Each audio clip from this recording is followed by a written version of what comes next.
True stories that will challenge everything you thought you knew. 19-year-old Karmelo Anthony sentenced to 35 years in prison for fatally stabbing 17-year-old Austin Metcalf at a track meet. Metcalf's father delivering an emotional victim impact statement saying, quote, "We were robbed. This was never about race.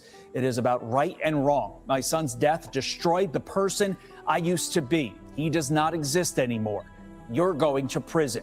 I forgave you the day it happened. I don't forgive what you did. You can't look me in the eyes, but you can stab my bleeping son." The Collin County DA adding this. Today, justice was served. Despite the trauma of witnessing the senseless murder at a school track meet, they cooperated fully and testified truthfully. Their courage was essential to securing justice in this case. This verdict sends a clear message. Violence like this won't be tolerated in our Collin County community, and we remain committed to protecting our schools and standing with victims and their families.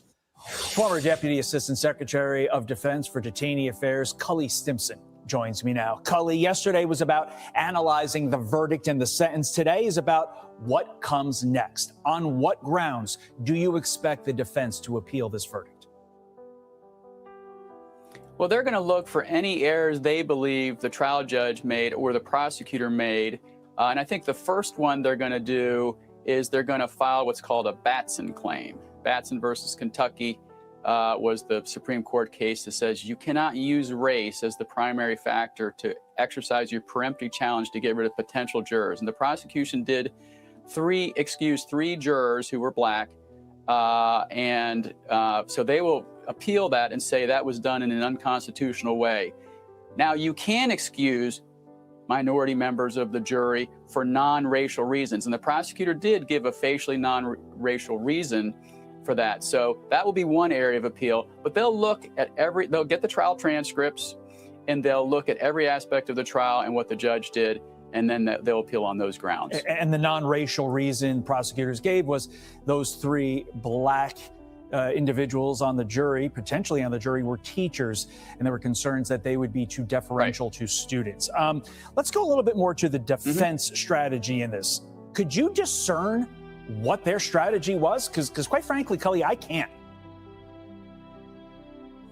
Well, I can, and the only reason I can is because I've been a defense attorney and I had a bad hand sometimes. The facts were totally against my client. And so I think they took the spaghetti against the wall defense, and that is either shoot for a total acquittal, which was not going to happen based on the facts in this case, and certainly not after their own defense witness got turned sideways by the prosecutor and admitted that Karmelo was in the wrong, or go for the heartstrings and try to get them to convict on the manslaughter. And I think it was a Pyrrhic victory for them to get the judge to include the manslaughter lesser included offense charge to the jury. So I think a victory for them would have been a manslaughter conviction. And I think that was the defense. Interesting. Okay, let's play a snapshot of some of the protests outside court, and I'm going to ask you some questions about them. Listen. It was off of race. This case was built off of race. As a former prosecutor, this was a legal lynching that happened in this slaughterhouse. This is a slaughterhouse. This is not a courthouse. Those twins are domestic racist terrorists. To be clear, it's a little bit tough to hear the last line. Those twins are domestic racist terrorists. If that incendiary accusation was true, wouldn't the defense have brought that out to attack the victim's character, albeit a risky strategy? I understand, but you even said we're throwing stuff against the wall here to see what sticks. Or do you think the defense was too scared to open up a character attack line of questioning for what it would have meant for their client? Well, number one, it was irrelevant. Race was irrelevant in this case, except in the minds of these protesters.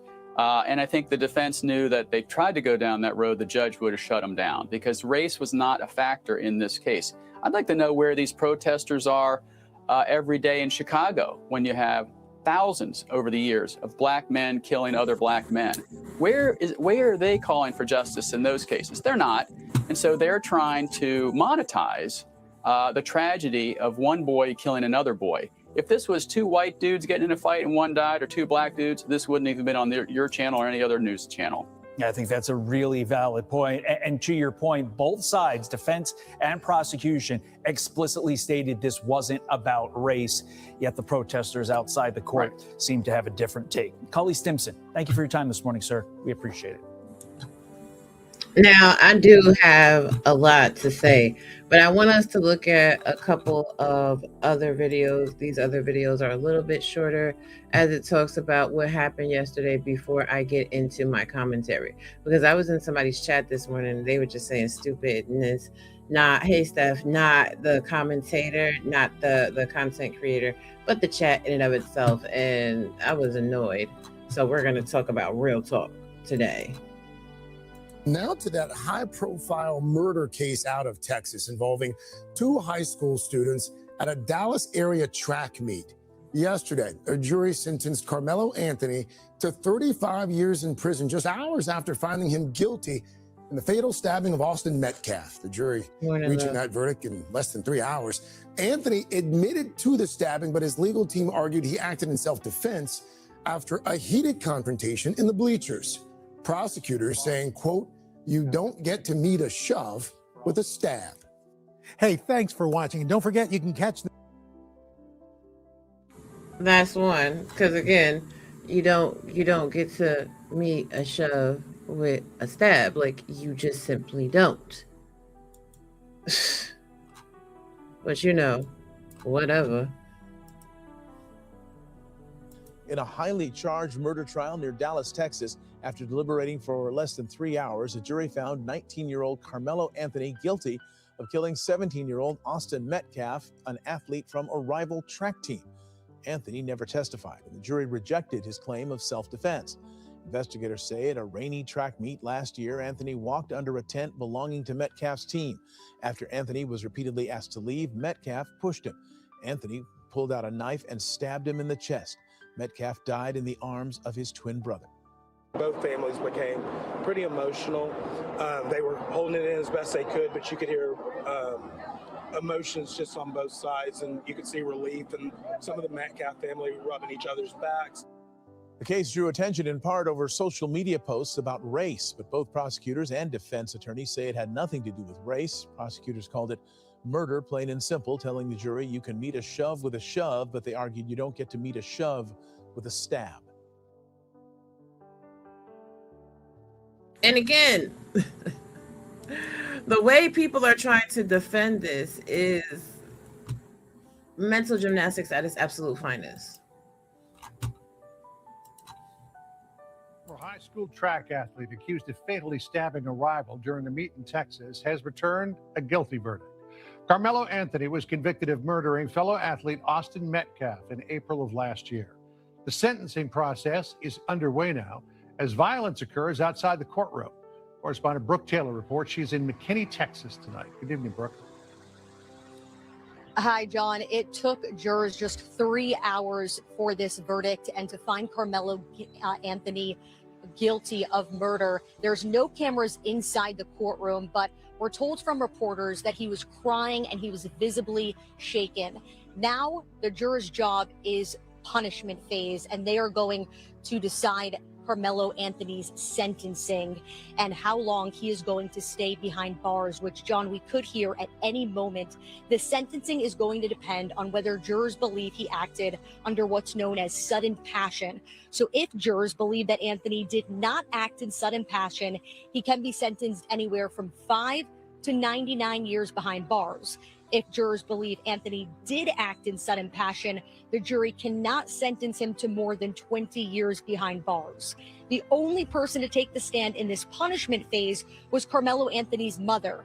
She testified her son is very sorry for what he did, crying as she told jurors, quote, "He's my oldest, my firstborn, my baby. I love him very much. Please have mercy on my son."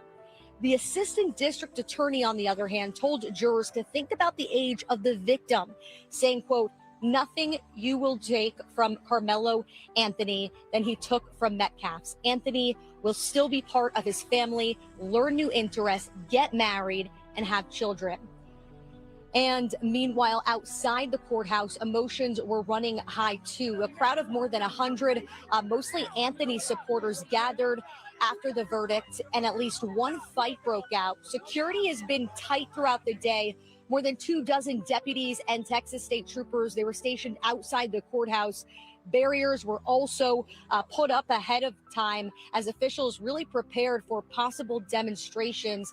Again, John, right now we are waiting for that jury to come back with sentencing. Before they left for deliberations, the lead prosecutor said, quote, "What you do here sends a message throughout the state and throughout the country." Also, our reporter inside the courtroom saw Karmelo Anthony's father mouth, "I'm sorry," to Anthony. All right, we'll keep watching, Brooke, for the sentencing. Thank you so much. Now let's get into the meat and potatoes of this. Steph says, well, maybe, but also a significant size disparity, reasonable belief that the attack is escalating and ongoing, and it's reasonable to believe that it may immediately become deadly. So, right. Ooh, you didn't love him enough to give him the best defense possible. Or if the attacker is known to be either a general threat or a specific threat to that person. I think Stephanie is just talking about in general for the case. I don't think she's necessarily saying that Austin Metcalf was attacking. So listen up. It's me coming at you raw on Mind Chaos Brew. No filter, no hype, just straight facts and analysis based on available reporting as of June 10th, 2026. Now, we've been following the Karmelo Anthony case closely from its inception. And on June 9th, 2026, the 19-year-old was sentenced to 35 years in prison following his conviction for the murder in the stabbing death of Austin Metcalf. Now, this is another thing that I want to talk about because a lot of people are bandwagon followers of this case. Now that the case has gone to trial, this is now when everybody's like, oh yeah, let me have something to say. I feel strongly about this case.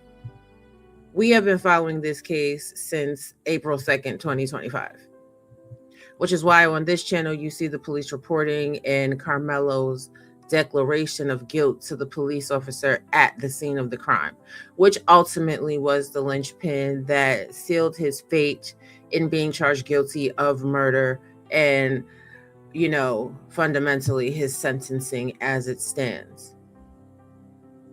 Let's start off with an important correction that keeps coming up online.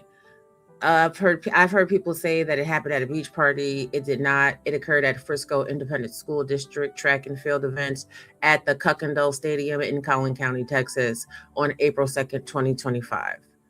There was a rain delay and teens from different schools were sheltering under a team tent area. Now, I want to address that portion of it too, because I feel that the school district in and of itself should have some type of culpability because they should have had tents out anyway for each school for the off chance that there would be rain. And because it's bomb blazing ass hot in Texas every day. So they should have had some cover from the sun. Okay. But that's a whole nother topic that we'll get into potentially in a later episode. But what began as words exchanged between individuals who did not know each other escalated into a physical confrontation and a tragedy. Two 17-year-olds at the time, one life lost, another now facing decades in the justice system. Right. Oh, well, that would have been a great defense, but unfortunately his defense attorney was not great. Today, I'm going to do a full detailed breakdown. We're going to cover the pros and cons of pursuing an appeal, the quote unquote good old boy claims that have circulated, how emotional reactions stack up against the documented legal facts from the trial, the racial composition of the jury, because that's a major thing. It's all white. I'm sorry, everybody that's not black is not white. Yeah, I know they don't get safety precautions like that, but they should have. And hopefully moving forward, they will. And the specific reasons potential Black jurors were dismissed, reactions and discussions within the Black community, and the realistic likelihood of success on an appeal. Also, I'll address whether Karmelo Anthony will be free while any appeal is pending, and everything here is grounded in reported trial details in Texas law. So, you know, I will have sources with hyperlinks in the description bar. Now, let me walk you through the facts as presented in trial so we are all operating from the same information. During the rain delay at the track meet, Karmelo Anthony entered the Memorial High School tent area, according to witness testimony and video evidence shown in court. He was told to leave. There was pushing involved, and reports indicate Anthony made a statement along the lines of, "Touch me and find out." You know, fuck around and find out. Hey, Riaz. He reached into his bag, pulled out a knife, and stabbed Austin Metcalf in the chest. Metcalf, who was significantly larger, died from the wound. The trial featured video footage, multiple eyewitness accounts, primarily from other teenagers present, and references to Anthony's own statements. Prosecutors maintained that this was not self-defense, that Anthony had the opportunity to leave, introduce the weapon, and the act was not a reasonable response under the circumstances. The defense argued self-defense and also pursued a sudden passion claim, which could have reduced the sentencing range if accepted by the jury. The jury deliberated for less than 3 hours before convicting on the murder charge. They rejected the sudden passion option. At sentencing, the judge imposed 35 years. Karmelo Anthony's current mugshot, taken after sentencing in the Collin jail, this is from his current mugshot. Excuse me, let me remove that. That's from his current mugshot. Shows a young man facing the reality of that outcome. Reports from the trial consistently describe him as approximately 5'7" to 5'8" and around 130. The details the defense highlighted to emphasize the size difference with Austin Metcalf, who was reported at 6'1" and over 210 pounds. However, his athletic profile lists him at 5'11" and 162 pounds. And I haven't really seen very many football players be tiny in stature. The case gained national attention due to racial dynamics. Anthony's black, Metcalf was white, along with protests, public debate, and significant fundraising efforts that raised over $600,000 for the defense. Now, this is an issue.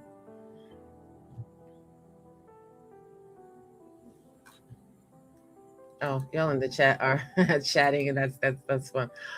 Here's the issue.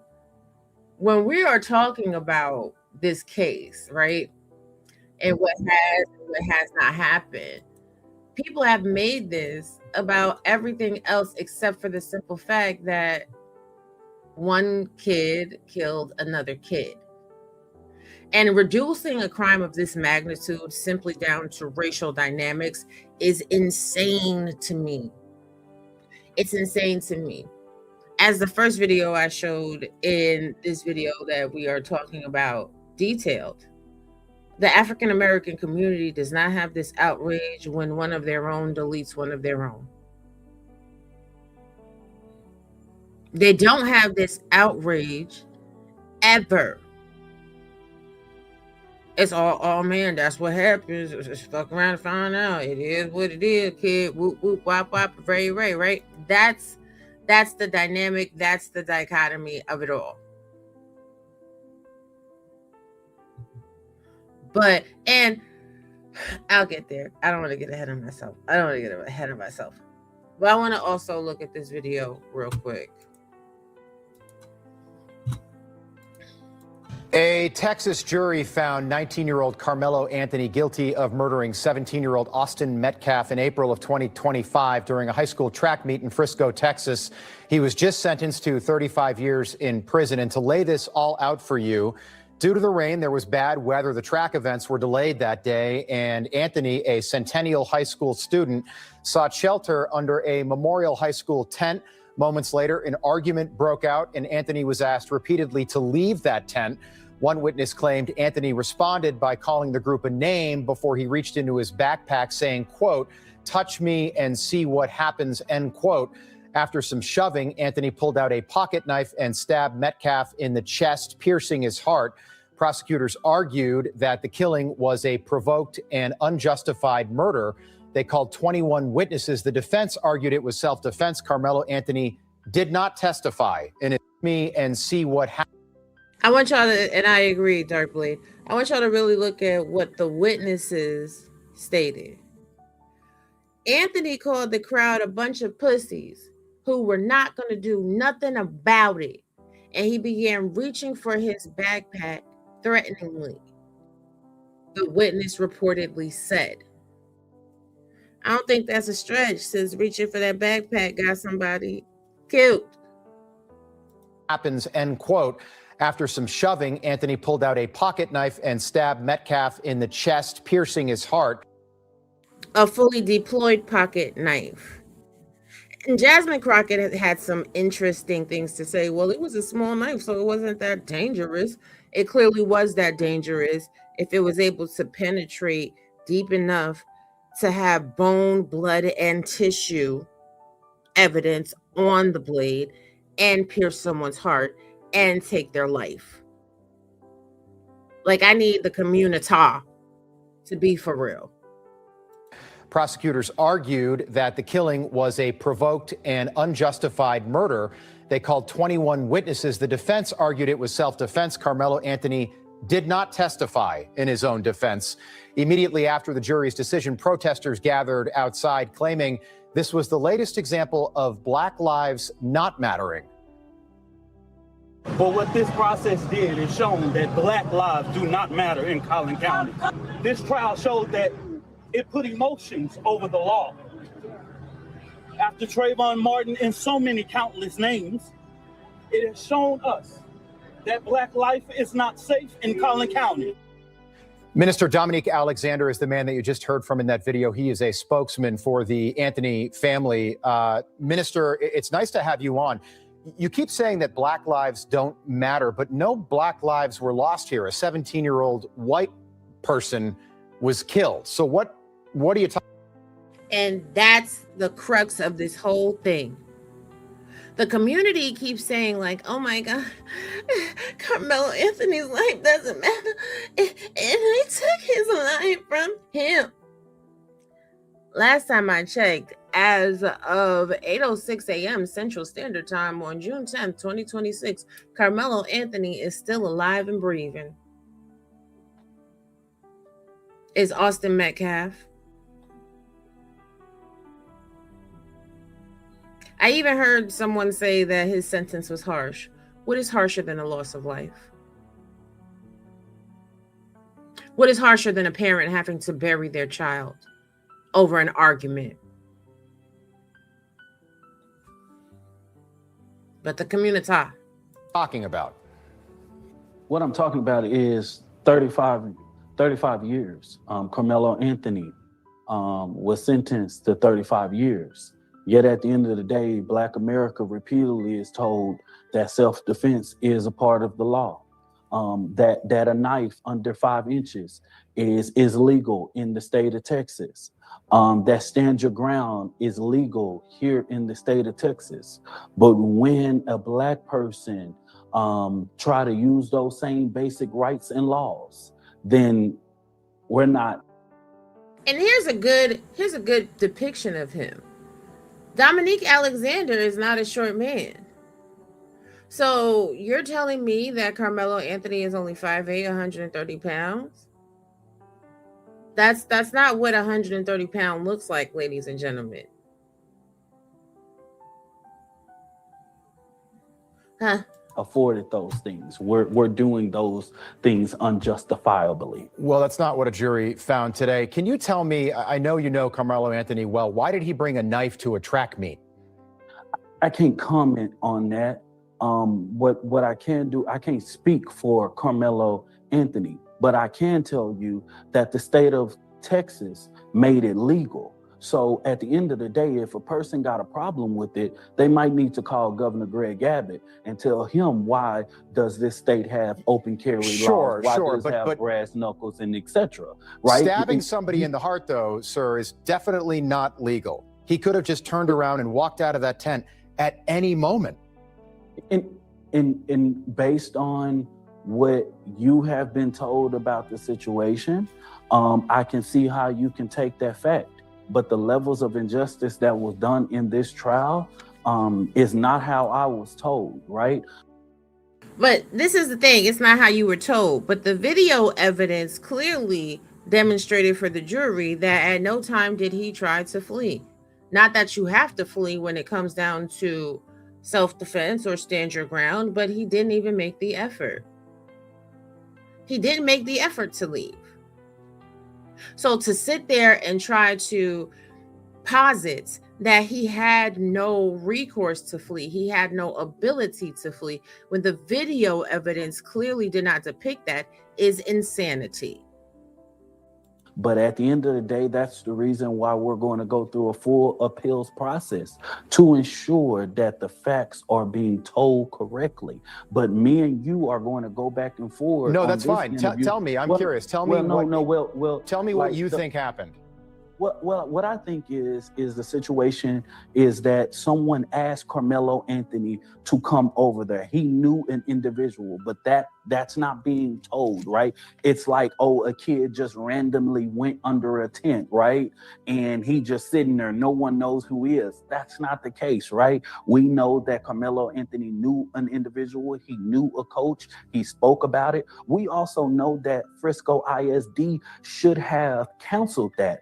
This wasn't just raining. We were under a tornado watch that day, right? And this should have been something that was actually... Wait, you're telling me that because somebody invited him to that tent and there might have been a tornado warning, which happened all the time in Texas, that he was warranted in stabbing a 17-year-old kid in the chest, in the heart, and killing him? That's not the case. But what you cannot do is put your hands on someone. Well, you just told me that was the case. No. Is that the case? Because I want to know what the case is.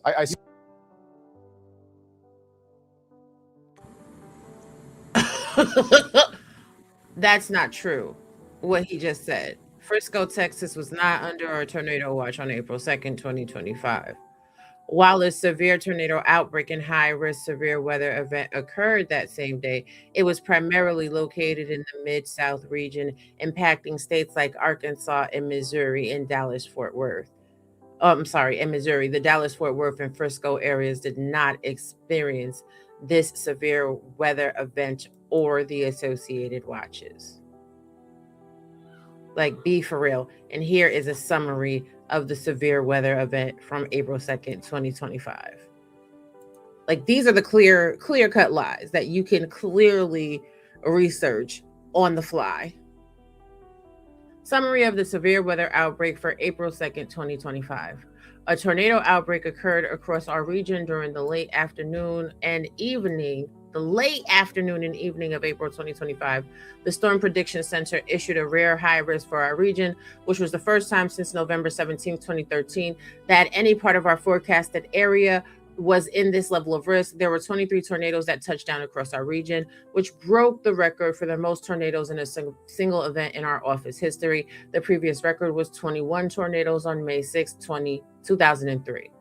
So let's see where they struck. What? EF1, North Ripley, Shags to Corning? Yes. Megiddo Arab, Delta, Missouri, Osborne, Cape Girardeau, Southwest Union, North Anna, East Cyril Springs, Bardwell, Saline, Dyesburg, Ballard, McCracken, New Haven, Kenton, Tennessee, Masix, St. Joseph's, Blairville, Vanderburgh, North Latham, Darmstadt, Boonville, Bell City, Madisonville, Calhoun. None of that is Frisco, honey. None of that is Collin County, honey. None of that. The lies. It's the lies for me. I won't be able to do that one with you, honey. I can't. Seriously, you asked me the first time, why was he under the tent or close or whatever it may be, right? The reality is that the state of Texas says that I don't have to, when I'm assaulted, I don't have to return the same level of force, correct? Isn't that the law? Yeah, No, that's not the law. The law says it has to be proportional. Proportionality is the law. Proportionality is the law. And on top of it, you have to have someone actually threatening to take your life. Like, what are we talking about? Section 931 and 932 speaks to this of the Texas Penal Code.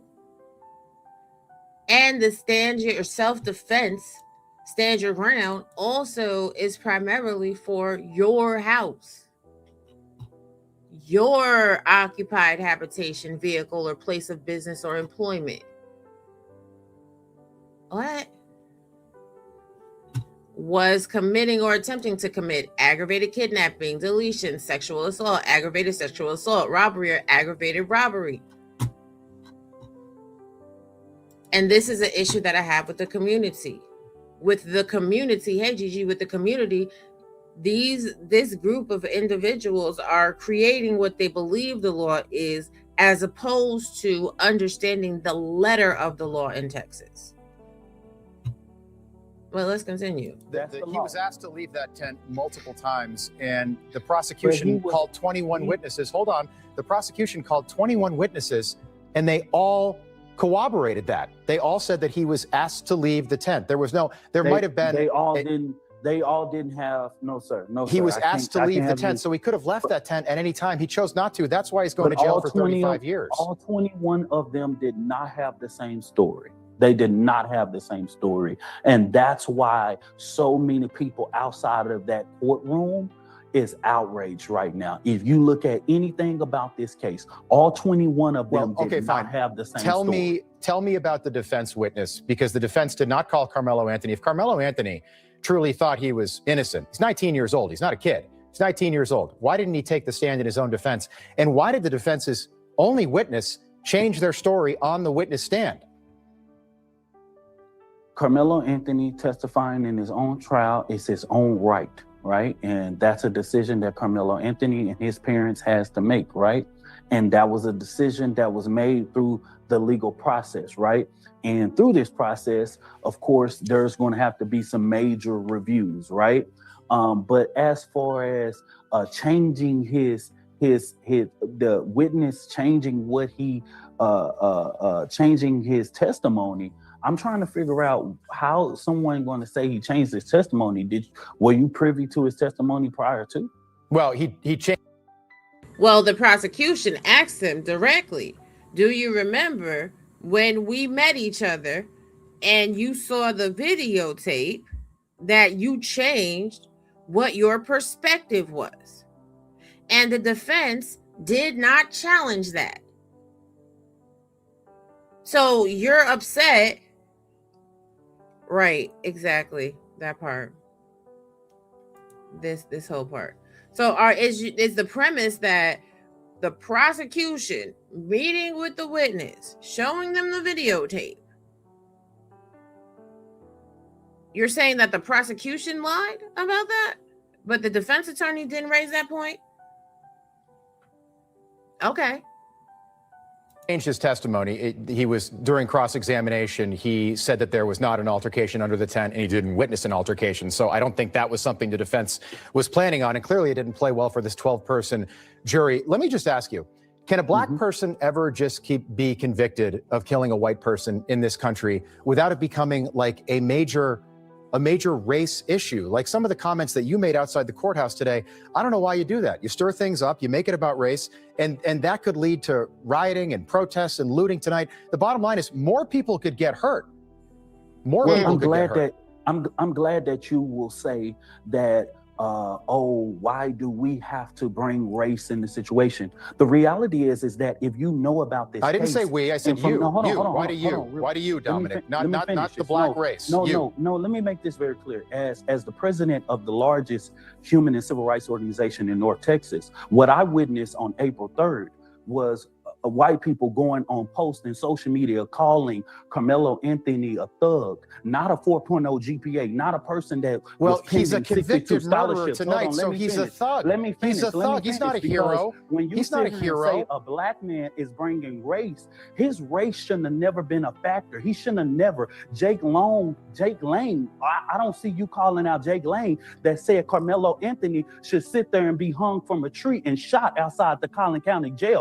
I never brought race into this situation. We had to. I didn't bring race into the situation either. You brought race into this when you made those comments that we played at the beginning of the segment, making this about race. We have to make sure that due process is done. All we want is due process is not bringing up race. And people on social media cannot be controlled because people have freedom of speech, not freedom of consequence, number one. Number two, like, the prosecution didn't bring race into it. So you can't say that this was a race-based determination. You can't say it was a race-based conviction when the prosecution never brought up race. The judge in his jury instructions never brought up race. This case rendered due process based on the aspects and the elements of the crime. In fact, social media pundits, even people like this man we're looking at on the screen, have brought in the race of the jurors. The defense attorney brought in the race of the jurors that was dismissed, but nobody said anything about the white jurors that were dismissed, about the Asian jurors that were dismissed, about the Indian jurors that were dismissed, about the Hispanic jurors that were dismissed. These are just facts. This is not my opinion. Is our rights and be afforded the same basic rights that everyone is afforded to, sir. And I'm sorry if I gotta talk about my race to make sure that I can have the same afforded right that a white Dominic, he had a fair trial, and you're certainly open. You can you can appeal that. But the last time I checked, it's not legal for white people to stab black people in the state of Texas either. Hey, Dominic Alexander, appreciate you being here. We got to leave it there. Appreciate you being there. Here, we got to leave it there.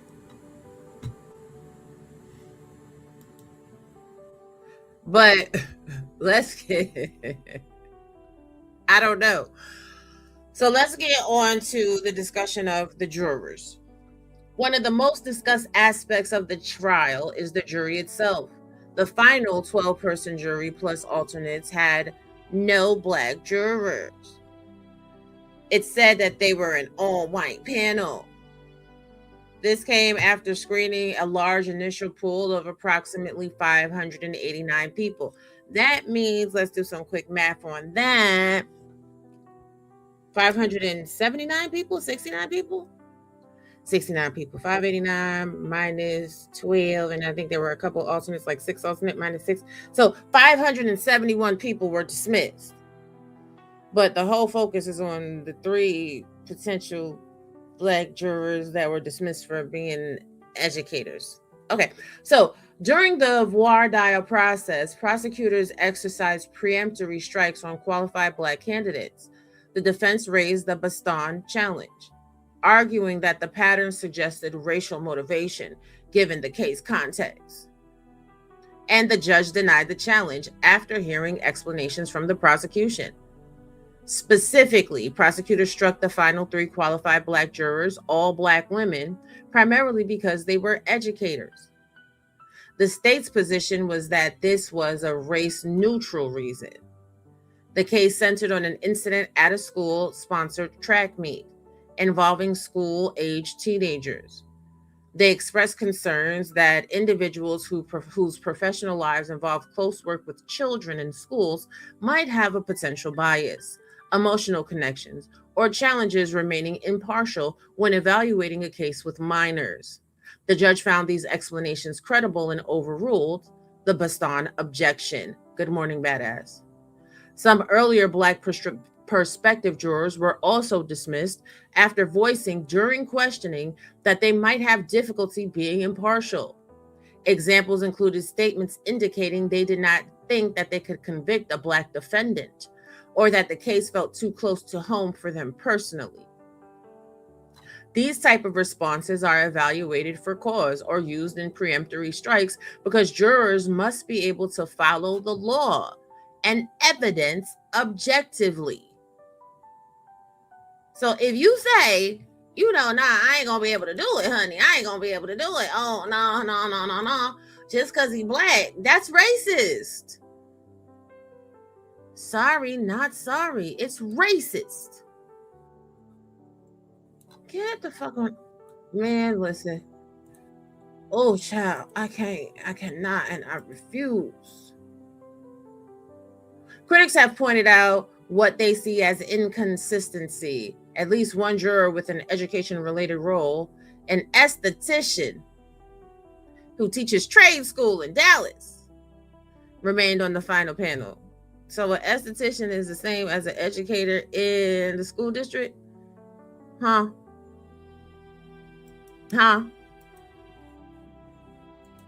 Okay. Collin County's Black population is approximately 10 to 12%, so the complete absence of Black representation on the seated jury has become a major point of public discussion and will likely feature prominently in an appeal.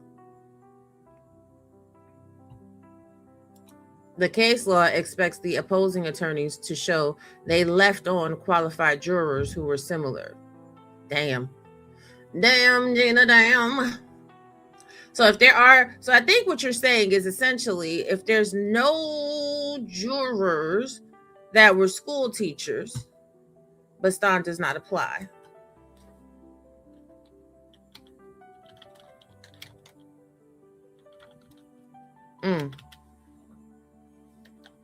I'm just saying.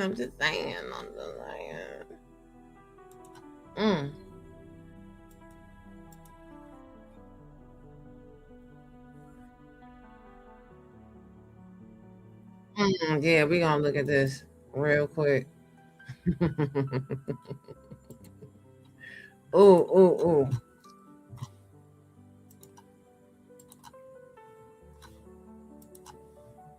Technically, they weren't all white. It's just that none of them were Black. And if you want to know why none of them were Black, it's in part because some of the Black jurors were dumb enough to say that they wouldn't be able to put him in prison because he looked like a baby, or they wouldn't be able to convict a brother. So maybe if your people were a little bit smarter and were able to at least fake being impartial, then he would have had some Black jurors. But unfortunately for you, and fortunately for the rest of us, you guys aren't even smart enough to lie when you need to.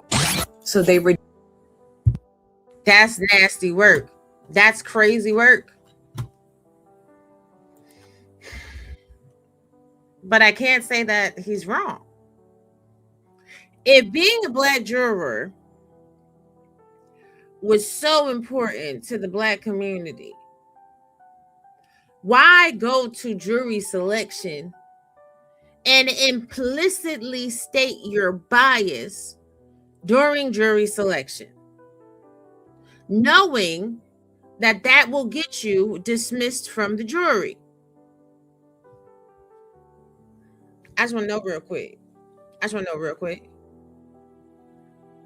Because when this conversation has come up, Black people was like, man, y'all know Black people don't want to be on nobody's jury. Y'all know Black people ain't trying to take no time off work. Y'all know Black people this, y'all know Black people that. And I'm confused because if the argument is there was no Black jurors, but Black people don't like to participate in jury duty, how does that work? All right, Steph, right? It's crazy. Anyway, now let's examine the potential benefits of appealing in detail. First, time. A direct appeal to the Texas Court of Appeals often takes 1 to 3 years or longer, depending on the complexity in court backlog. This extended timeline provides space for potential negotiations, identification of new legal angles, or shifts in circumstance. Second, the Batson challenge on jury selection stands out as a potentially strong issue. The quote-unquote all-white composition, which really was, again, as I stated, Hispanics, Asians, and Indian Americans, is gonna kind of destroy that. It's really gonna destroy that. It is. Combined with the strikes on qualified Black educators could prompt higher courts to closely review whether the race-neutral explanations were properly assessed or if they were pretextual. Under Batson versus Kennedy, race-based preemptory strikes are prohibited. and the appellate process examines the trial record for legal error in how the judge handled the challenge. And this is another part where people get it twisted. This judge, whether you like him or not, for whatever your reasons, made sure the prosecution could present a reasonable argument as to why his strikes were not race-based. So you're going to have to prove that the prosecution didn't dismiss those jurors based on the statutes or the reasons that they cited. It's going to be pretty hard to prove. Third, other procedural matters could be raised, such as the wording or accuracy or adequacy of jury instructions on self-defense law in Texas, rulings on the admission or exclusion of certain evidence, or strategic decisions during trial. For example, Anthony not testifying, which some analysts believe may have affected the self-defense narrative, since jurors sometimes want to hear directly from the defendant about their state of mind. And in my humble opinion, that was the defense's one of their biggest flaws. It was their most glaring flaw. You have a young man on the stand who 21 people say had no reasonable fear of loss of life, and you don't put him on the stand. His parents failed him. His defense attorney failed him. There should have been some pushing and shoving of him to get on that stand and defend himself and speak up for himself. Right, Driggs, he should have testified. That ultimately might have changed his sentencing. It might have made the jury choose the lesser included manslaughter. It might have made them take the sudden passion argument into context as they deliberated on how long to sentence him for the punishment of it all. But you know, it's the good old boys. It's no accountability at all for Karmelo Anthony taking the life of Austin Metcalf.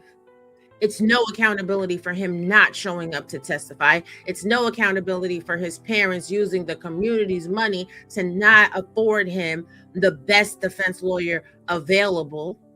It's none of that. It's no accountability for the defense attorneys themselves not objecting, not requesting a change of venue. Because if I'm the defense attorney for Karmelo Anthony, I'm going to immediately request a change of venue because there's a less likelihood of him getting a fair shake inside of the same county in which he committed the crime, since according to the defense and the community, it was race-based. He could have asked to have it moved to Dallas. He could have asked to have it moved to Houston. He could have asked to have it moved anywhere else except for Frisco, but he didn't do that.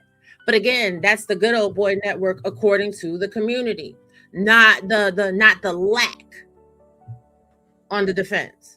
Y'all right. Fourth, financial resources. The fundraiser exceeding $600,000 means there may be remaining funds available to hire experienced appellate attorneys and cover the substantial costs of preparing full transcripts. It used to be nearly impossible to get a self-defense instruction if the defendant didn't testify. Facts all day. But the cost of preparing full transcripts and actually reading through, thank God it's not going to be a lot to read through because this was a really open and shut, really quick case, but still going through and highlighting the specific measures where the prosecution may have violated Karmelo Anthony's rights is going to cost money. Manyan. Not to mention the cost of the attorney themselves.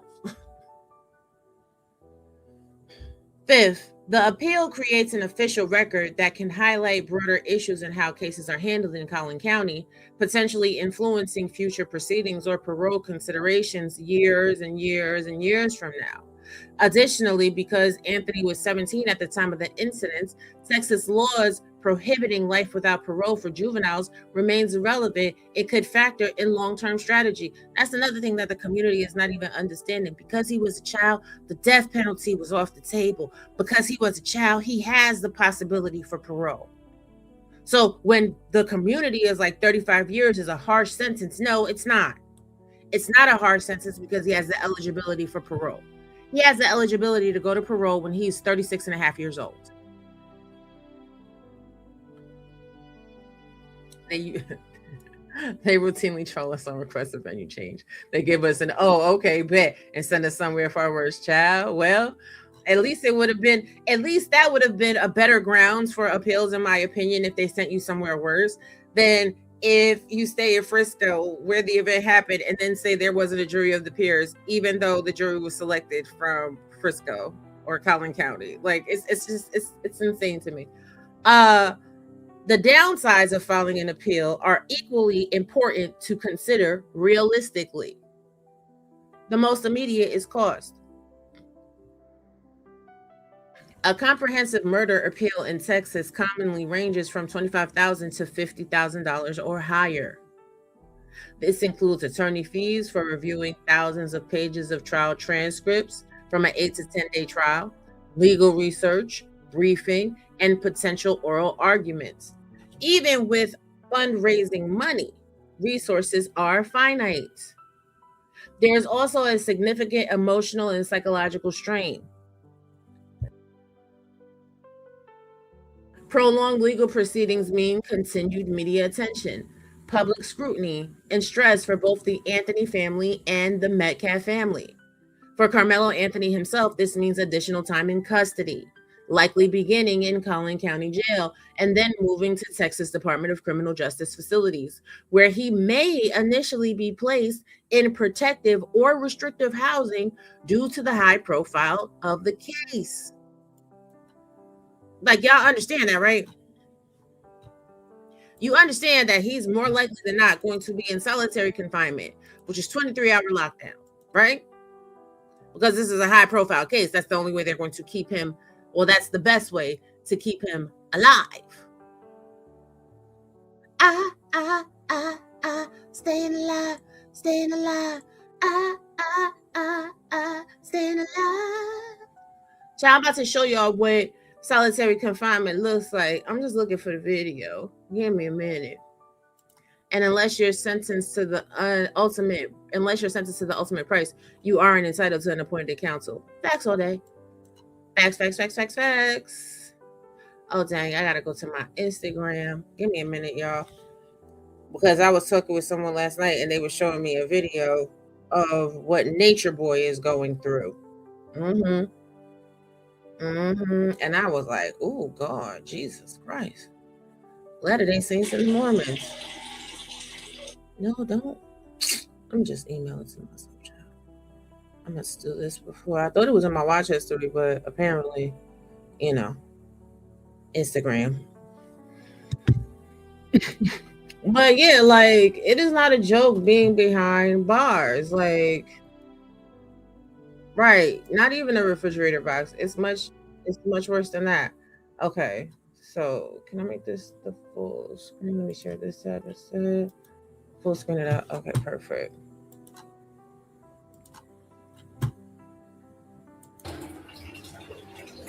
This is what the CEOs do for the inmates. Look at that. Look at that, would you? They ransacked his cell looking for a phone. I'm talking about straight up trash my shit, like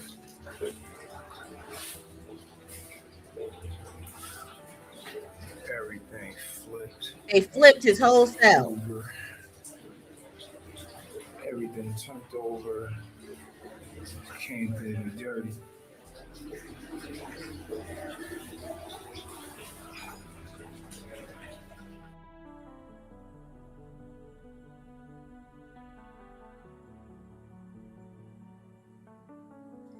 This is Karmelo Anthony's fate, at least for the next 2+ years.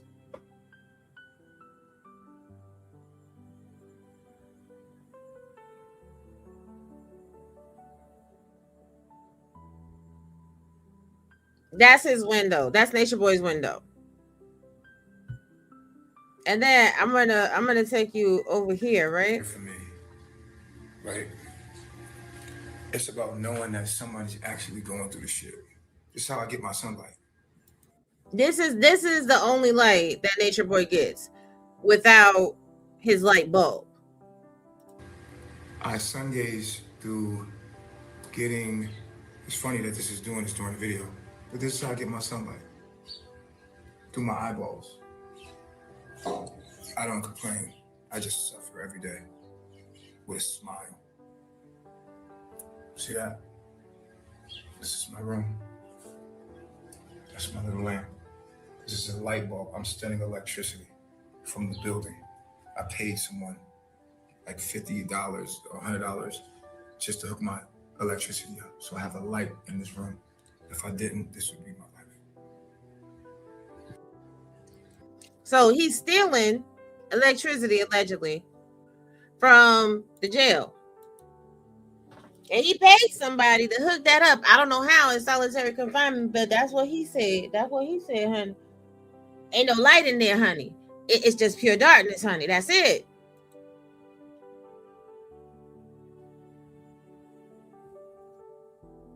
There's also a significant emotional and psychological strain. Prolonged legal proceedings mean continued media attention. Yes, I said that part already. For Karmelo Anthony himself, it means additional time in custody. Because if you appeal, then your time doesn't actually start. Uh-oh. Opportunity cost is another factor. Time and money spent on an appeal could alternatively support long-term needs such as prison programs, family support, or personal development while incarcerated.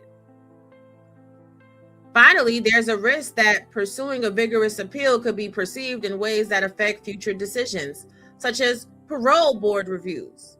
Although that's speculative, but since y'all want to say the good old boy aspect, the good old boy aspect of it would be appealing a decision rendered by a jury of your peers that the judge did not do their job, that the prosecution did not do their job, could have long-term effects on the memories of that good old boy network. We was in elementary school and they would say, oh, this could be a mark on your permanent record. This could be a mark on the permanent record. This is just the facts. I mean, if y'all are talking about a system of white supremacy and racism, why should you expect anything else, right? That's the platform that y'all are arguing on. And let me also say this. A lot of people are talking about the comparisons between George Zimmerman and Anthony Chow and Carl Rittenhouse and all this and all that. Rittenhouse went on the stand and he testified for himself in his self-defense claim, number one. George Zimmerman, that case was what it was. The man did have his face beat into the concrete. So there was actual risk to his life. Whether that risk was incurred on his own or not, there at least was that element. Right. No one in prison has the freedom to turn on the lights or turn off a light. When it's lights out, they out. Facts. And we missed the child. Mr. Child sat in jail for 3 years during the trial. And I'm of the belief that Mr. Child didn't even commit that crime. I'm of the belief that Mr. Child's son actually shot that boy and Mr. Child just took the heat for it. But there at least was a weapon involved from the little boy, right? That makes it make sense. Also in Mr. Child's case was adjudicated by a Black defense attorney with Black people on the jury. Why y'all not talking about that? There was Black people on Mr. Child's jury that found him not guilty of killing a Black boy. So where was the outrage?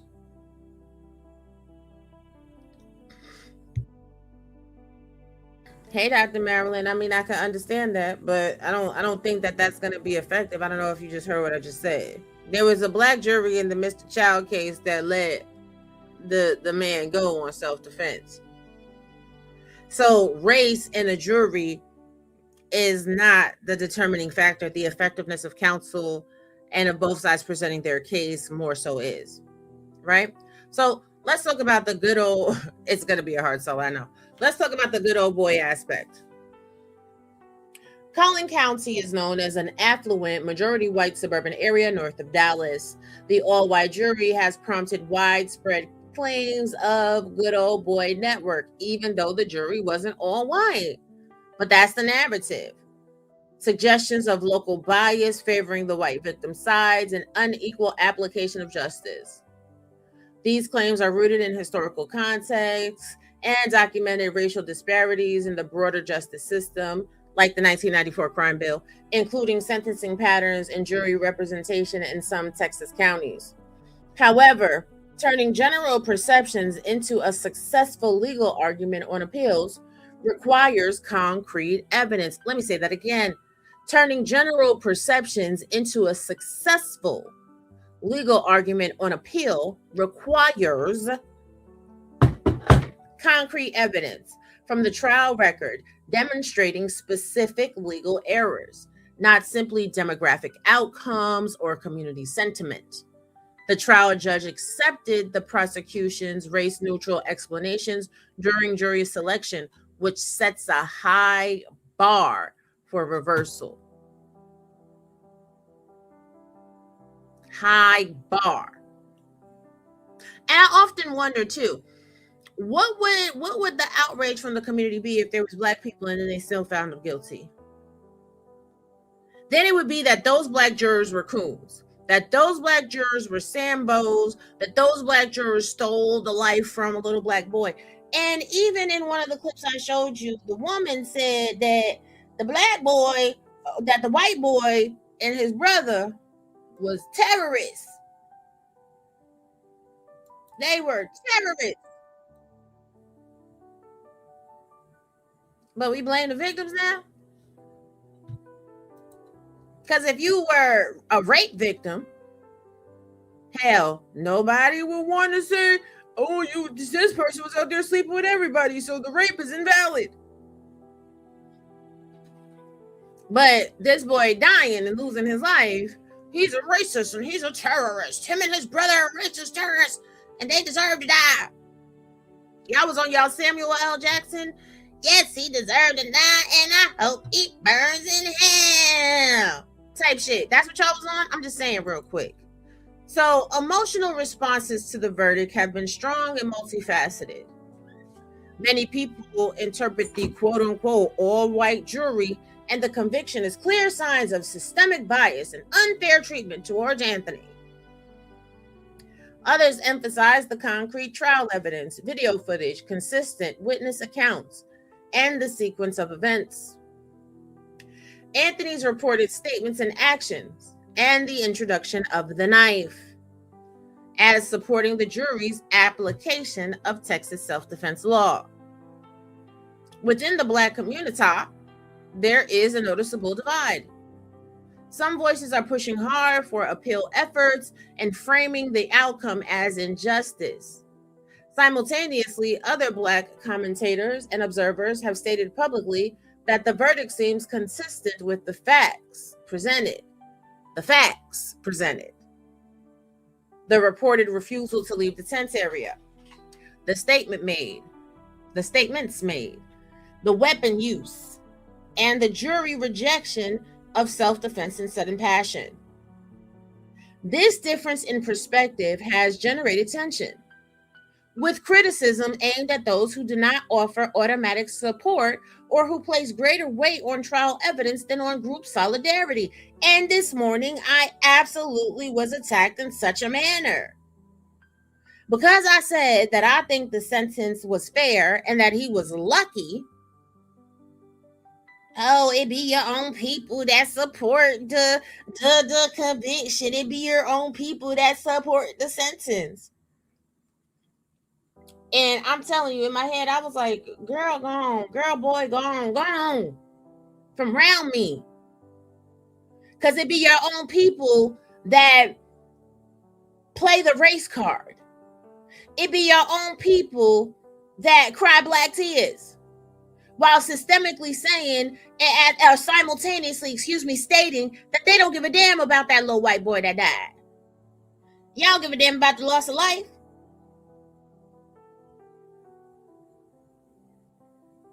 And that's an actual loss of life. People in prison can still get an education. They can still get a degree. They can come out and actually be gainfully employed. They can petition to have their record expunged after a certain amount of time has passed. Like, why do I have to sit there in solidarity with you because you are in support of a murderer? I don't care the why. He took somebody's life. And the community is always talking about how Christian based they are. They out there playing gospel music, falling on the floor crying, while screaming in the face of white people and while telling white people that the only good cracker is a dead cracker. You're welcome, Joey. The only good cracker is a dead cracker. Meanwhile, them white people that was standing outside that damn courthouse ain't do nothing and did nothing to none of y'all. Austin Metcalf didn't do nothing to none of y'all. But fuck him, right? Hey, Nita. But fuck him, right? Forget about his life. Forget about his family. In my family, my aunt had the unfortunate occurrence to lose one of my cousins. Very young. Bridgeport, Connecticut. Somebody killed him outside a nightclub. When I tell you that thing fundamentally changed my aunt, she's never been the same woman again. It changed the family. The family ain't never been the same again. So maybe my empathy supersedes the color of my skin.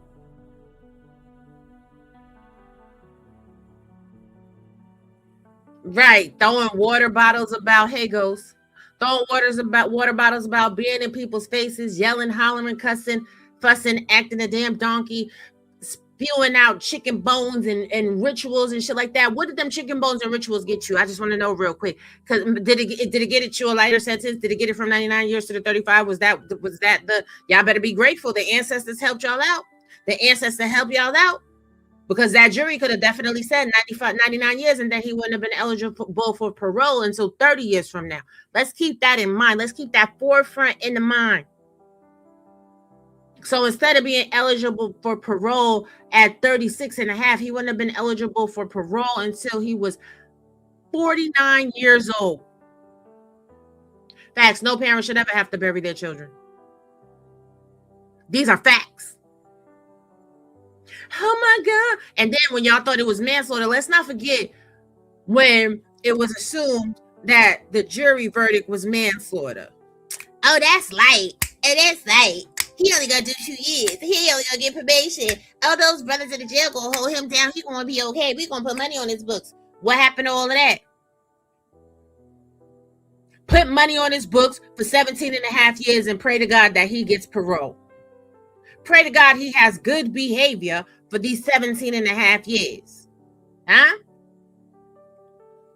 Write him letters. Send him packages. Accept the phone calls. Put money on his books. Because I tell you what, his mama and them left the courthouse as soon as the verdict was reached. His mother, the woman that pushed him out of her vagina, is the only one that testified during the sentencing. His own damn daddy didn't even get up there and testify. His grandmama didn't get up there and testify. He ain't had no friends, no coaches, no community leaders, no family members, no nothing. He was up there on some no murk. Right? He up there by his damn self, by his dolly. Ate the noodles with the canned milk, the powdered milk, no murk. Ate noodles with no packet, cereal with the canned milk, the powdered milk, no milk, waffles, no syrup, jelly, no jelly, nothing. Oatmeal, no sugar, oatmeal, no sugar, nothing. I ate cereal with the canned milk, the powdered milk, no milk. Ate cereal. That's how he was up there, all by his damn self. Nobody spoke for him before sentencing.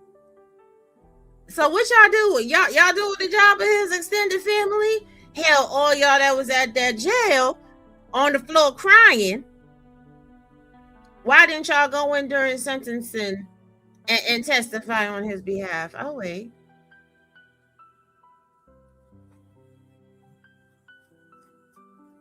But no. What did black people do? Black people got arrested for warrants outside the courthouse. Black people got arrested for public intoxication outside the courthouse because apparently a murder trial is the perfect time to go outside and get fucked up. Get fucked up, hey, get fucked up, hey. It be your own people while you inside the courthouse fighting for your life. That's outside getting drunk and turning up. Where was the somber atmosphere? I'll wait.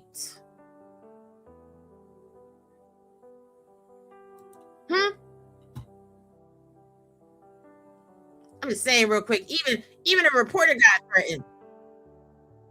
Even a reporter was attacked.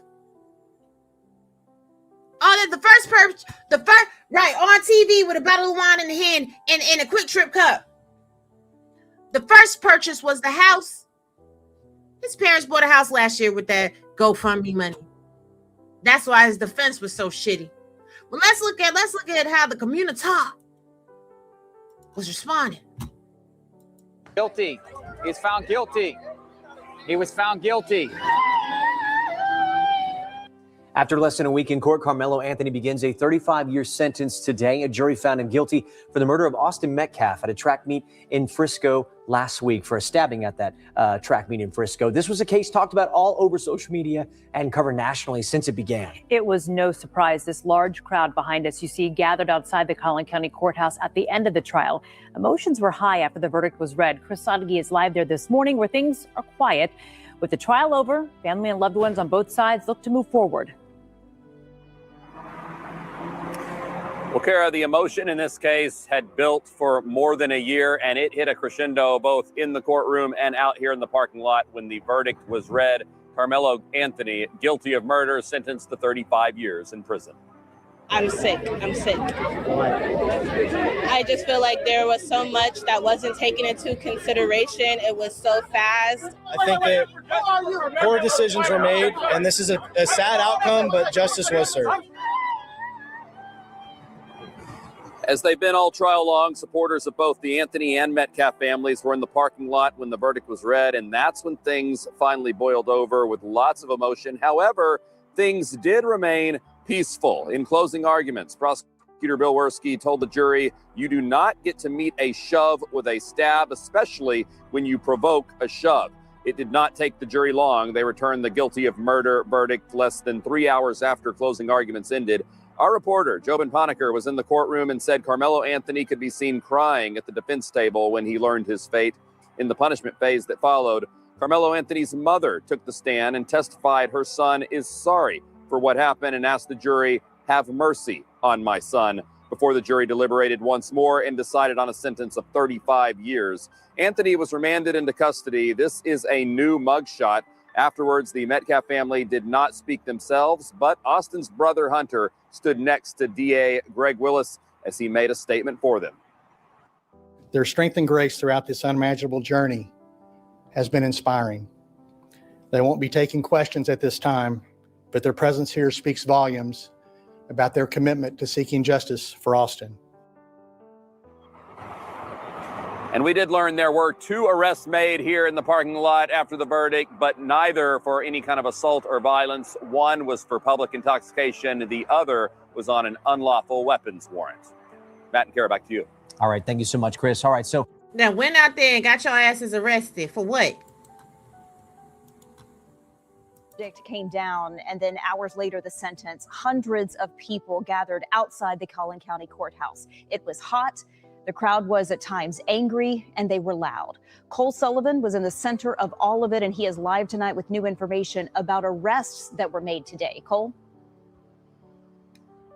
Teresa, hot weather and higher tempers in this crowd outside the Collin County Courthouse as Karmelo Anthony learned his fate.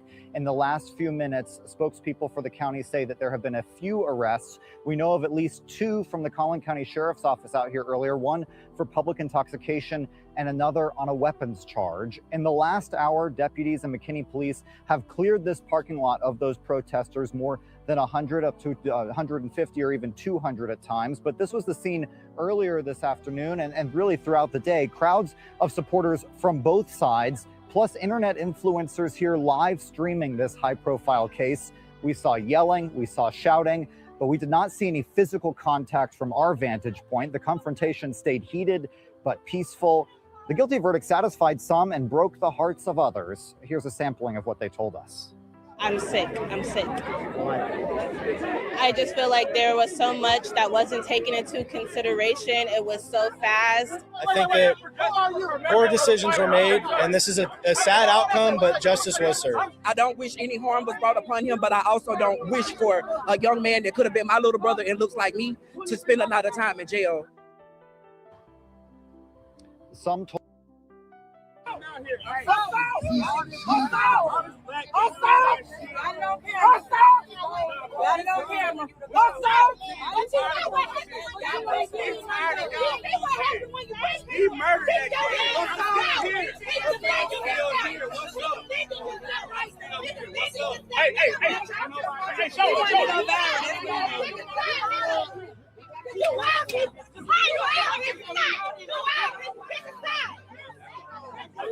Pick a side.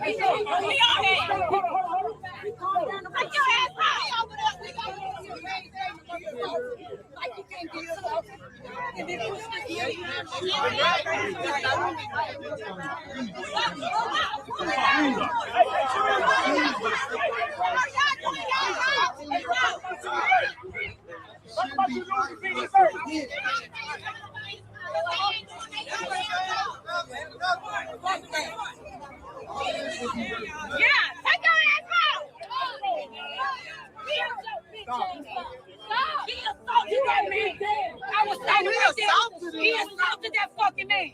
Yeah. He came out here raised baiting and he pushed him. Yeah. Hey, what's and we ain't trying to disrespect y'all, and we not. But we ain't gonna go for this school coming out here, going against his own kind.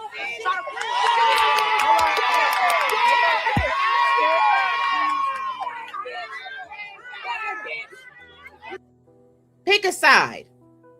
They're up there talking about injustice for Black people in the community in the Good Old Boy Network.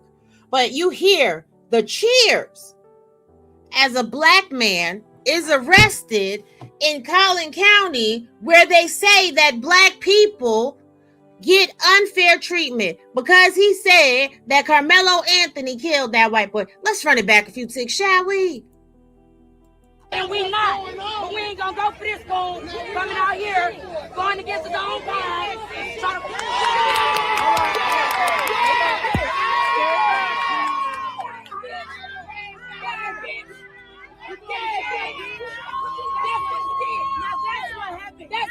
You dead, bitch. That's what you get, bitch. These are the same people, though, that say Collin County is racist and Karmelo Anthony shouldn't be in jail for killing somebody, but they are woo-wooing it up for somebody that had a difference of opinion being arrested. Ain't that about a bitch?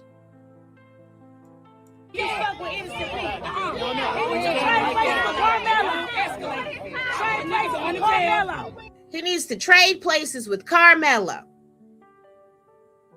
because he had a difference of opinion. This the community I'm supposed to be part of. This the community I'm supposed to be offended by. That they have fucking outrage because Karmelo Anthony is in fact not innocent. Trade places with Karmelo. Hey, we'll send him in there, send Karmelo out. Send him in there, send Karmelo out. Hey, tell the other supporters to bail you out. Tell them to bail you out. Tell Metcalf to bail you out. Tell Metcalf to bail you out. Good morning, Lance. That's the community, though. The difference in perspective has clearly generated tension, with criticism and cheers aimed at those who do not offer automatic support or who place greater weight on the trial evidence than on group solidarity. Broader questions have emerged from these discussions. Is sustained public outrage likely to result in Karmelo Anthony's release? Hell no. If this is the community I'm supposed to be a part of, I don't want no parts, and neither do I. Hell no. Appeals are decided on specific procedural grounds and the strength of the trial record, not the volume of public emotion. Let me say that again for the slow ones in the back. Matter of fact, let me put that in the chat so we can put that on the screen.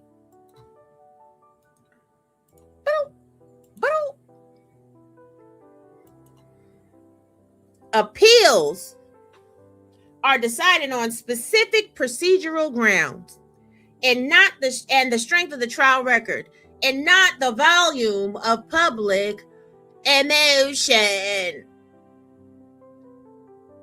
You're emotional, you gotta let it go. You're trying to blame white people for what he did. He took that boy's life, he's gotta pay a price. Stop talking dumb shit to me. Stop talking to me. Stop talking to me. Observers also question why comparable levels of organized, sustained outrage are not consistently applied to violent crimes occurring within the community that produce Black victims. If the central concern is a good old boy network operating in the justice system, why does that explanation not receive equal scrutiny when both perpetrator and victim are from the same community? I'm just saying real quick. Ain't all Black boys innocent? Let y'all tell it. Don't all Black lives matter? Let y'all tell it. So every single case, I want to see these same protesters out there for every single case. For every single case, it should be that this particular county, all the counties, fuck all the counties in the world, it's not giving justice to nobody. Any crime that's committed against Black people shouldn't be adjudicated at all. Any crime that Black people commit, it shouldn't be adjudicated at all. Black people just do whatever you want to do. Live free. Tear the world up. Tear the club up. Tear the club up. But then we go and revert to the 1986 drug bill and the 1994 crime bill, when it was the Black caucus that in fact asked for stricter policing and laws. And you see how that turned out.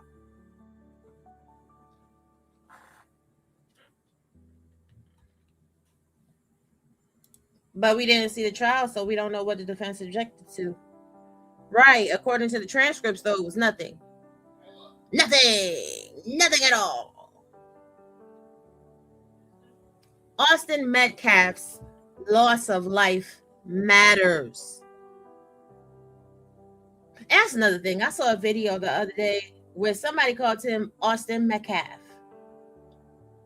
And they were like, no, that's what it says right here on the screen. So I knew that they were doing content just for the sake of doing content, just for the clicks and the views, because they didn't even do their research to get this young man's name correct while saying that Karmelo Anthony, in fact, had a viable self-defense claim. And I was pissed off because I was like, damn, y'all can't even respect the dead. And it was a white man that did that.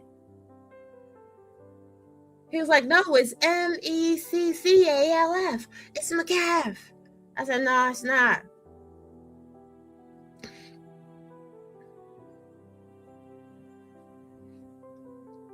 Well, I don't think they should have let the public see the trial, Joey, because if the public would have seen the trial, that crowd outside that courtroom would have been much larger.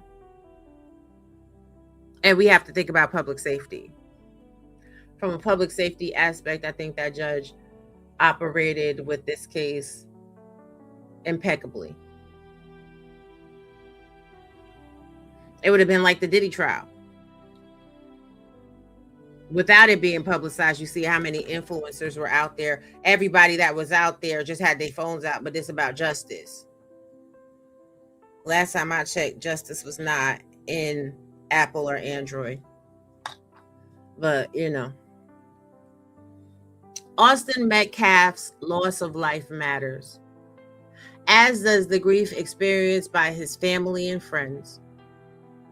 Framing the entire conversation solely around freeing Karmelo Anthony without acknowledging the victim is one-sided. It's diabolical.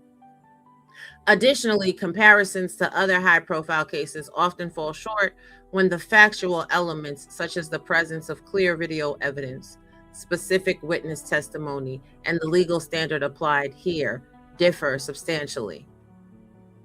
These mismatched comparisons can distract us from the unique details of this incident at Kuykendall Stadium.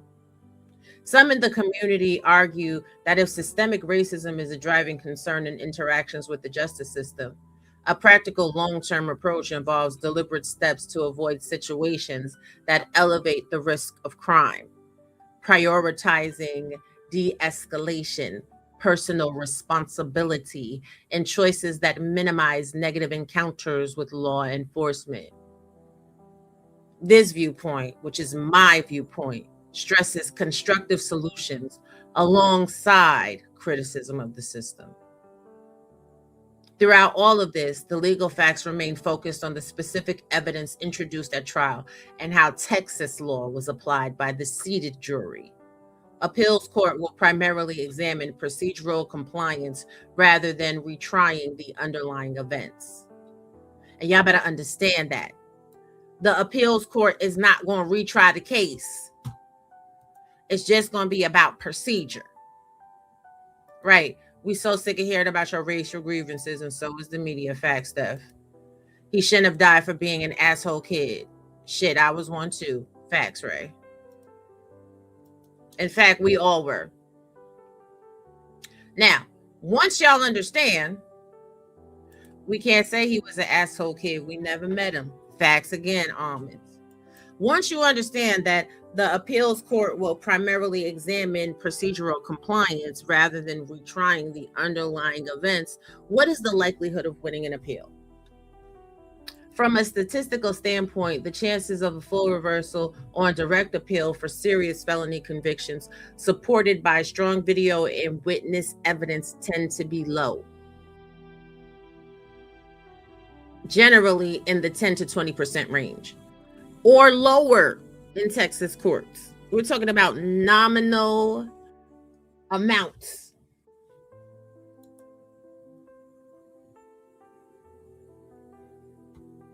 Most appeals results in the conviction being upheld, with only narrow adjustments in some instances.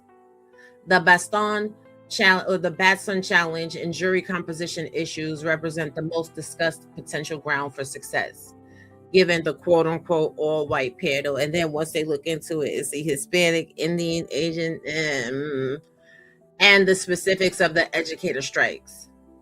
However, prevailing would require the appellate court to determine that the trial judge clearly erred in accepting the prosecution's race-neutral reasons as non-pretextual. This depends entirely on the strength of the full trial transcripts. Other potential issues, such as ineffective assistance of counsel, carry even higher legal hurdles under established standards. Realistically, an appeal could extend the process by years and possibly open doors for a plea negotiation or resentencing considerations, and I very much doubt that. But a complete reversal leading to acquittal or a new trial is an uphill battle. Post-conviction habeas proceedings could follow later if new evidence emerges, though those are also difficult to win. And I want to tell y'all about this to a large degree to give you perspective and framework. So when it comes down to appeals, right?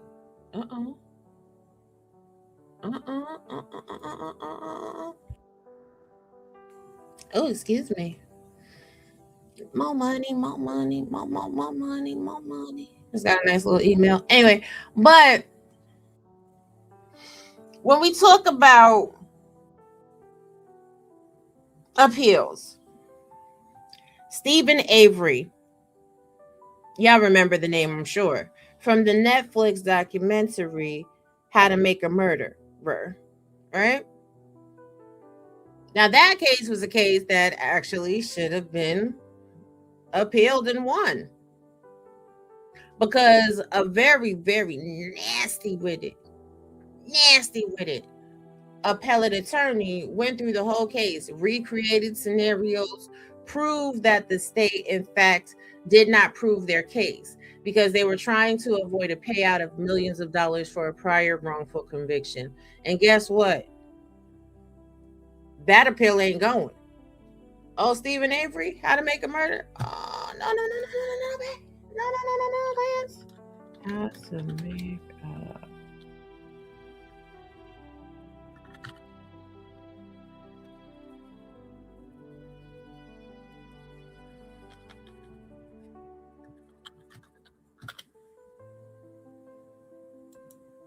Making a Murderer. I'm sorry. Not How to Make a Murderer. Making a Murderer. Oh, they took it off. Oh, no. It's still there.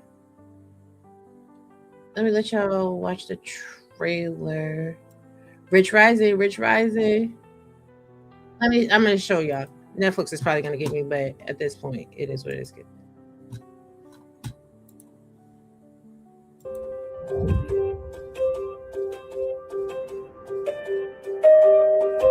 You know, some people, they feel really bad and sad that everything happened to me. And, you know, and sometimes it feels like you want to cry, but you can't. Kind of shocked sometimes. I didn't think all of these people would care. People around the world, millions. Everyone is talking about Making a Murderer and the trials of Stephen Avery. It's not over. Once somebody's convicted, they have to move mountains to get out of prison. Our task now is to upend an entire system that favors the prosecutors. Do we want the right person convicted? Yeah, but that's secondary.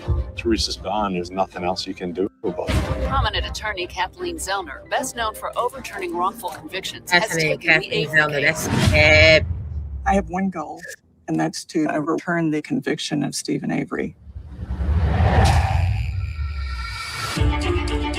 Why would someone falsely confess to a crime that they didn't commit? They wanted this information in the worst way. So Brendan thinks if I tell them what they want to hear, I'm going to go home. The prosecution's case was Teresa never left the property, but the last call pings off a cell phone tower miles away from the Avery property. 70 to 80% of people who are murdered by someone they know. Each of those individuals have to be looked at as suspects. There's a lot based on that bullet. This is critical. There's an abundance of evidence. This could flip the whole case. If the conviction is overturned and they try to do a retrial, do they have much of a case? I don't think Manitowoc is ever going to heal from this. Mom, Dad, I know they want to be a happy family again like we used to be. And I want to see if I can put that back together and build me a big house so I can take care of them. I want to make them happy as long as they're here. And that's what I'm scared about. And y'all make sure y'all go check out Making a Murderer. I don't think he did it at all. Because you have to remember, Manitowoc owed him like, what was it, like $18 million? They owed him like $18 million for a prior wrong conviction. And I've been following that case for a long time too. And I've been praying for an appeal for Stephen Avery because I really feel like it was a miscarriage of justice in his case. And Kathleen Zellner has a record that is sick, honey. And she's been fighting for this man for a long time. And no dice. You do. And the nephew was mentally challenged. They interviewed him without parents. The forensic evidence was real shaky at best. The car wasn't on the Avery salvage lot. Then it got moved there. There was a sheriff involved that answered a call that pinged off that White Claw tower. There was a lot. So in cases where there are clear-cut reasons that procedural information and evidence didn't go right, the appeal process was denied. So y'all really out here believing that Karmelo Anthony, who admitted to stabbing that child, is going to go to jail? Well, the NAACP is outraged. Right, there's a lot of problems with that case, Joey. A lot. Tons. The NAACP is outraged. The real nigga network is mad. His life was stolen. And there's a young boy whose corpse is rotting and turning into maggot food in the ground because he shoved someone, and Karmelo Anthony's body didn't even move when he was pushed, allegedly. Okay. I'm not black, I'm OJ. Okay. And he won't be free during an appeal. Like, are y'all want him to get an appeal so that he could be free? And I ain't hear no black people making no public outcries about the good old boy network in the system when it came to Stephen Avery, for real. Not like that, for real. Oh, but I forgot y'all racist against white people, because that's what it's given. That's what it's given, that y'all are happy to see white people die, but then say that you're marginalized and the system is oppressing you while you're happy that this young white boy has went to jail. Oh, well, we should kill more white people. I bet you he won't bully nobody else. You don't even know if that young boy ever bullied Karmelo Anthony, because according to the witness testimony of the people that were there, that wasn't the case. And when you die and die you shall, what you gonna tell God? Oh yeah, I wasn't there and I ain't seen nothing that happened, but because his skin was black Jesus, yes, I said we should kill other people. Yes, I said only good cracker is a dead cracker. Even though you said love your neighbor as yourself, even though you had said murder is one of the 10 commandments that you should not violate. Thou shalt not kill. It's pretty high up there on the things that God doesn't like. Right. Y'all glad this boy is dead. Fuck this little boy ever do. You know what? This little boy ain't did nothing to none of y'all. But he ain't gonna be free even if they do an appeal. Under Texas Code of Criminal Procedure, Article 44.04, defendants convicted of felonies such as murder and sentenced to 10 or more are not eligible for bail while the appeal is pending. His bond has been revoked and he remains in custody. They all were friends from one point, as from what I heard. They might have been. I would say they were all associates existing in that track and, athletic circle. The same people who cried Charlie Kirk was racist now showing their racism pertaining to this case. Child. And he will be processed and transferred to TDCJ in the coming weeks. But ultimately, my final thoughts are this, because I really didn't intend to be here this long. This entire situation is a profound tragedy. A young man lost his life at a school track event. And while y'all are identifying with his killer, identify with how you would feel if your child was Austin Metcalf. Right? See, identify with how you would feel if it was your child that was stabbed in the chest because they was talking shit to somebody and pushed him and said, man, get the fuck from underneath my tent. And then the person stabbed him in the chest. Identify with that shit. See, then I could understand this outrage. Then it would make sense.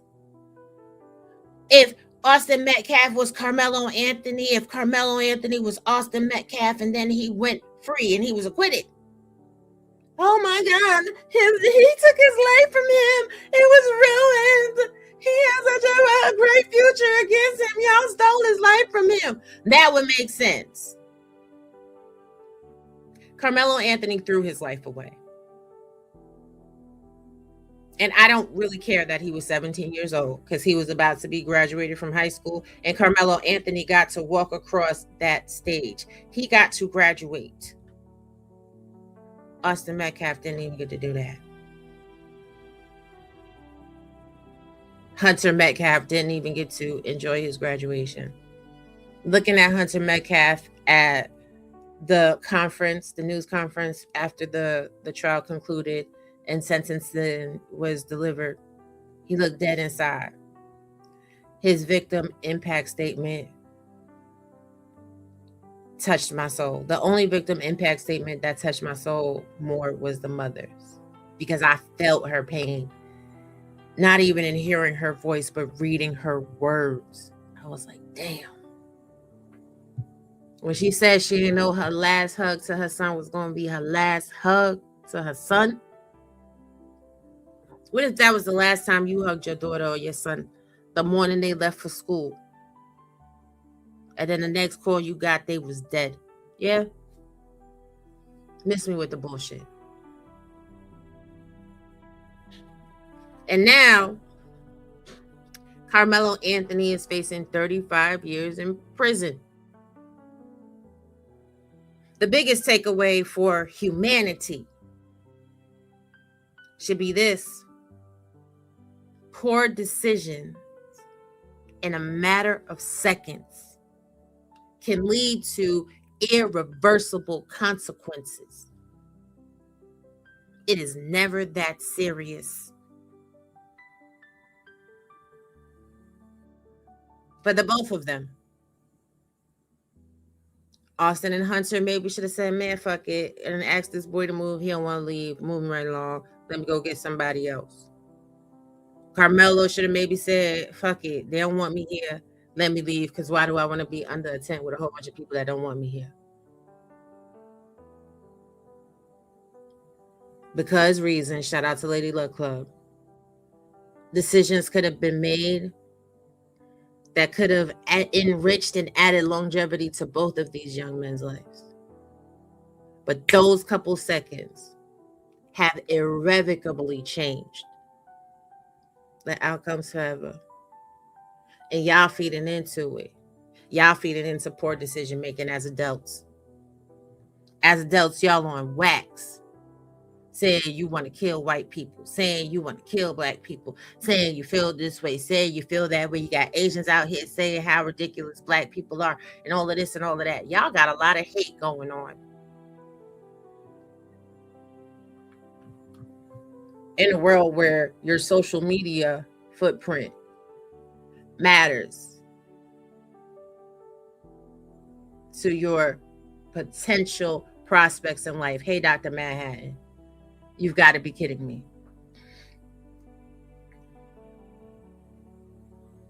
Facts. A lot of hate and a lot of fear. Y'all the reason why society got maybe shit 10 to 20 more years before we gonna fucking implode.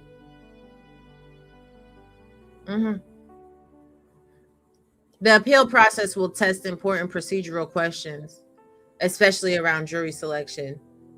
But the core evidence from that day at Kuykendall Stadium will not be relegated on appeal. Accurate evaluation of costs, legal realities, statistical odds, and community discussion is necessary for any constructive path forward. Outrage has its place in highlighting concerns, but sustainable change often requires focusing on practical, evidence-based solutions as well. They're going to test it with the appeal. They're going to test it, and their feelings is going to be hurt. Their feelings is going to be hurt. Me too, Joey. I do pray that. But let me ask y'all this as we wrap up. What do y'all think after all this detail? How strongly do you assess the jury selection issues for a successful appeal? How can communities better navigate these complex discussions while focusing on practical solutions? For y'all that catch the replay, drop your factual reasoned thoughts in the comments. Hit the like if this breakdown provided clarity, and subscribe for more in-depth, no filter analysis. Share it if it sparks a thoughtful conversation. This is The Butterfly on Mind Chaos Brew, and we keep it real here. Y'all have a blessed day. Be kind to one another and do better. Bro G.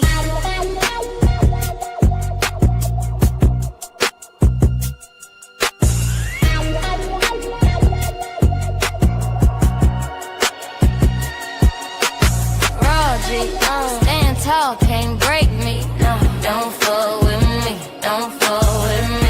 Bad black queen, whole world gon' see. Yeah, don't fuck with me. Don't fuck with me. Diamonds on my wrist, mine sharper than a key. Don't fuck with me. Don't fuck with me. Step in the room, all eyes on shit. Don't fuck with me. Don't fuck with me. Look, I'm the headline, you a footnote, baby. I write the rules, you just quote them maybe. They throw dirt, but I bloom like daisies. Pressure make a queen, can't faze me. Walk in, shut it down.